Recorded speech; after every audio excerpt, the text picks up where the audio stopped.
Now for the actual interesting part of the book that I said I would record. I'm not doing a monthly what have I read. It's just so far. Only drawback is I don't have all the books here with me. I'm in a hostel. Some of the books are at my home. I think just one is at my home. But the rest, I think I've read 5 books since the year began. And I'm gonna walk through them just to let you know my thoughts. First one I started with, and I should have read this a long time ago because I had it on me for a while, was White Nights by Fyodor Dostoyevsky. I wouldn't say that I've always been a huge fan of Dostoyevsky. I find that some of his writing is too thought-provoking, but that goes without saying that I haven't read all of his works, and I don't think I should make that claim. I should stop doing this. This book is like a passport, honestly. It looks like it. It's passport sized, it's travel sized, it's pocketbook. Anyway, it's for £2 and I paid how much for it? $1.50. Not bad, actually. No. Anyway, I read it. I thought I would finish it in like a day or two, but it took longer than that. Mostly because, and this will be the first point that I mentioned, it is so much. This guy yaps so much, more than me, and I yap a lot. I get the yearning part. I'm gonna keep that down. I get the 97 times nastenka part as well. I do get that. But sometimes I feel like his ramblings are so much. Get a life. But I think that's the point. But I still didn't appreciate it. Stylistically, I did not. Too many pages of the same repetitive obsession, and after a while it gets too much, because in terms of the discourse, this man is just, by this man I mean Fyodor Dostoyevsky, is just too wordy. He can get too wordy. We've all seen how big Crime and Punishment is. That novel be thick. But for a book so tiny, he sure as hell said a lot. And I think that was kind of the point. But then as a reader, if I am to read these many details, please let it be not the perspective of a human male obsessing over a woman. But I would still say that it was a very pleasant read. It was a short read, and I do like the picture it paints in my own head. It's gloomy, it's Russian, it's devastating in a way that's so subtle and soft. I would recommend it, absolutely. The next one I read, I don't have it on me, was Days at the Morisaki bookshop. That was my first intro to Japanese translated works, and trust me, I have fallen in love with the whole slice of life genre of it. And first of all, I am a huge anime watcher. I'm a huge Ghibli fan. It's Ghibli. Read the katakana. Unrelated, but anyway, passionate about it. It was very soft. It was very, I don't know, it was something. It's like I said in one of my posts, you can feel, when you read that book, you can feel the dust on the books. And when a book about books with the title Bookshop in it, I'm sold. Hell yeah. It was actually a book I got at Blossom in Bangalore, and I have not touched it for a while. I bought it in 2024, April, precisely a year ago, almost a year ago, and more than a year ago. Yeah, and I did not read it, and I'm ashamed. But I did pick it up because I was sick, and I finished it in 2 days. It was that good. Not in the sense that a lot happens. It's just that it gives you a lot to think about while very little is happening. So I think since I don't have the book on me, I can't say much. Nothing's coming to me, because also I read it like a long time ago. I read it in March when I was sick. So, but it was a brilliant read. And now I'm reading the sequel, More Days at Morisaki Bookshop. I'm reading the sequel and I already like it. It's picking up where we left it from. I specifically put on lipstick for this video. Not that two of them, not that it blended well. It just looks like a mosquito bite, honestly. Okay, I do look glamorous. Okay, the next one that I read, I got hooked on Japanese translated works, as you can see. Heaven by Mieko Kawakami. And I bought this with Days at the Morisaki Bookshop, April 2024. Haven't read it until this year. I don't know. I'm not a book hoarder, but I do essentially buy more than I read. I do read, but the ratio is not ratioing until today, until these days. I don't think these descriptions do justice to the content inside. And honestly, for the first time, I actually appreciated the POV of a high school boy. It's more realistic than I thought. We got to see things from the side of the victim of bullying, as we always do, because that generates more, a more emotionally driven response in readers. We relate to the victim, or we relate to the pain in our experience and try to correspond it or try to find parallels, which is perfectly normal. What I also liked about this one was that it also gave a minor insight into the side of the bullies. I won't go into detail, I won't spoil it, but I deeply appreciated the other side.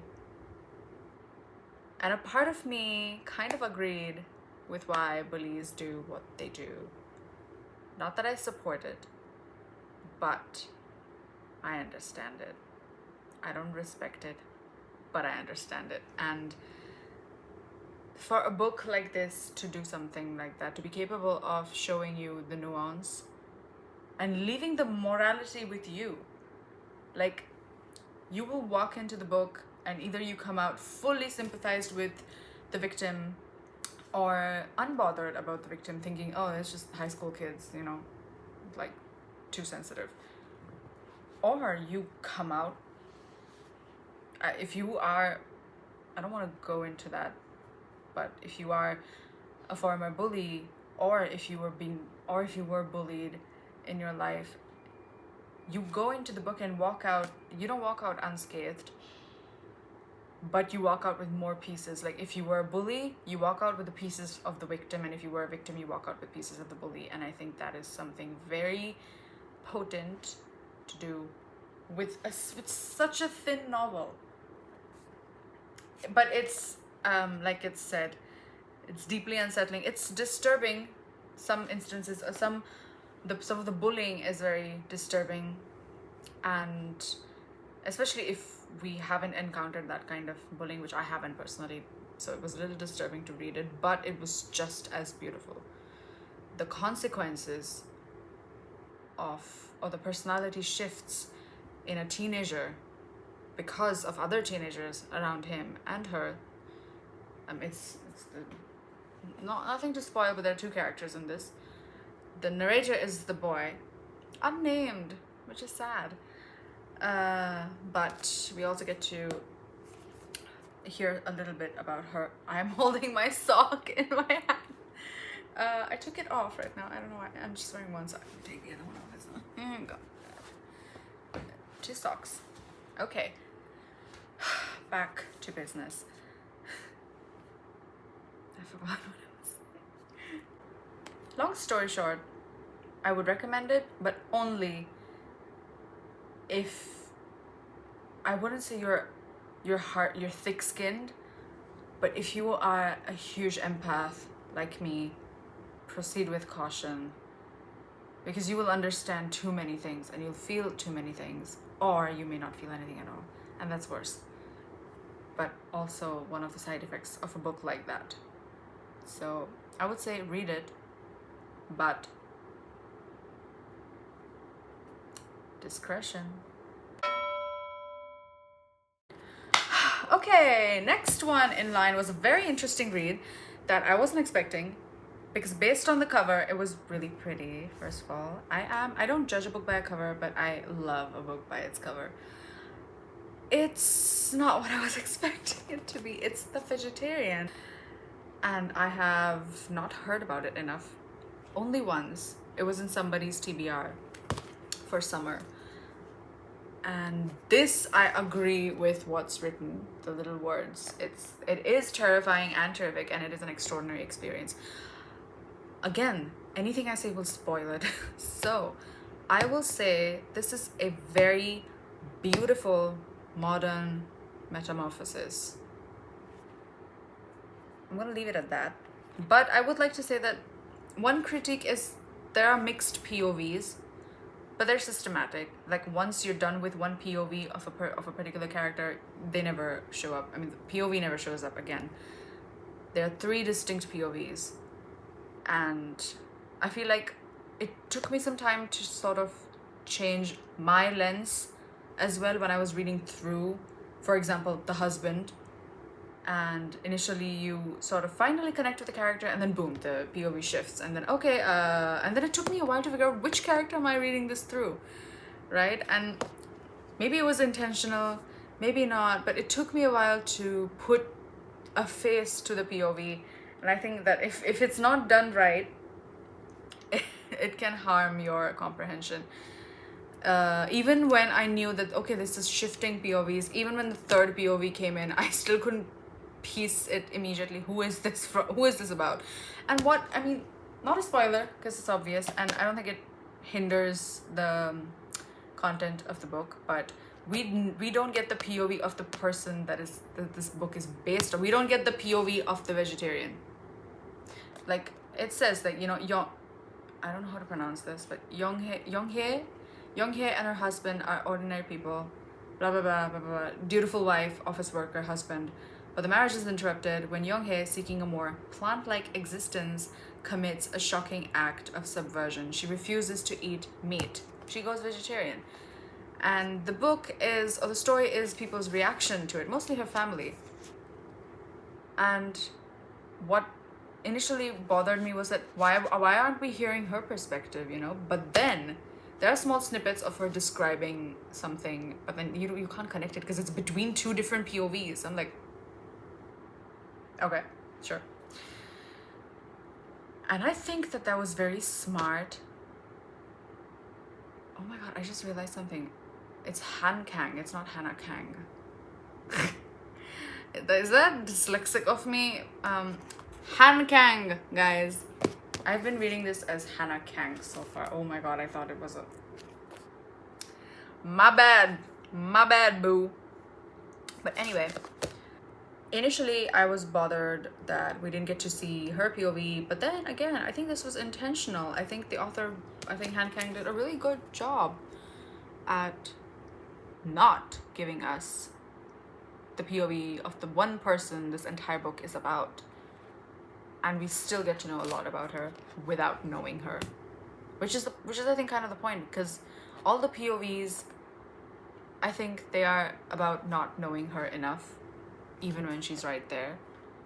And it's so ambiguous, it's so vague, so vivid, but it's a little messy and distorted. But then when it does make sense, you want it to mean something, only it does not. And I think that's human, very natural. I would recommend. It's an absurd read, but I would recommend. It's an experience, honestly. last one. Again, Japanese translated work. But this one I was very curious about because I saw it in an anime, first of all. Again, better source than Book Talk, I would say. They were talking about Natsume Soseki. It was a high school student studying Japanese literature.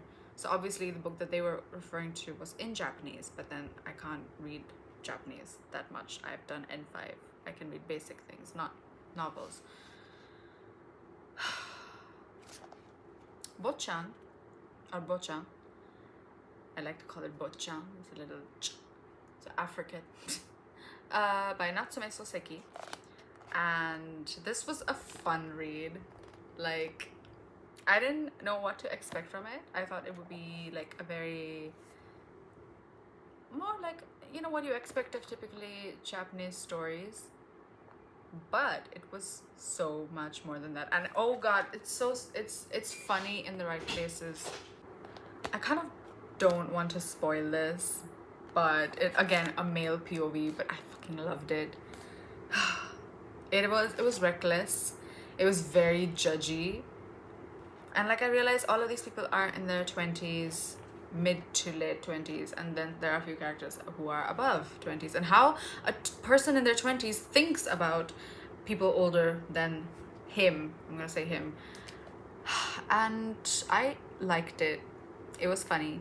It took me some time because I was reading this during some studies and my work, so I wasn't in the flow. I wasn't very continuous with reading this, but I finished it and it was so satisfying.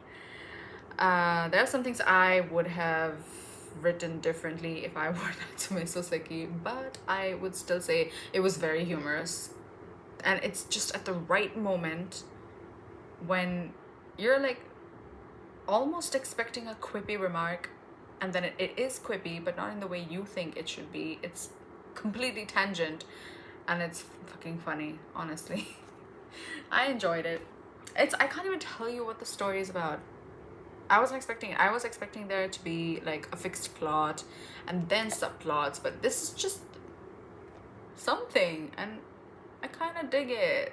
So that was a lot of books, I would say. 5 already, and it's been 5 months. As good as 1 book a month. And actually, yeah, 5. Now, the current reads, I'm just going to introduce them real quick. The More Days at the Morisaki bookshop, it's at my bookshelf thing box. I'm not going to pick it up, but this one is one thing I'm reading as well. Jean-Paul Sartre, L'Âge de Raison, I mentioned it, and I will let you know how I find it. It's in French, and pas si simple. Oh my god, it's painful. But it's fine. Alright. I'm gonna let my roommate back in because I kicked her out because I was recording and I feel so bad. Bye.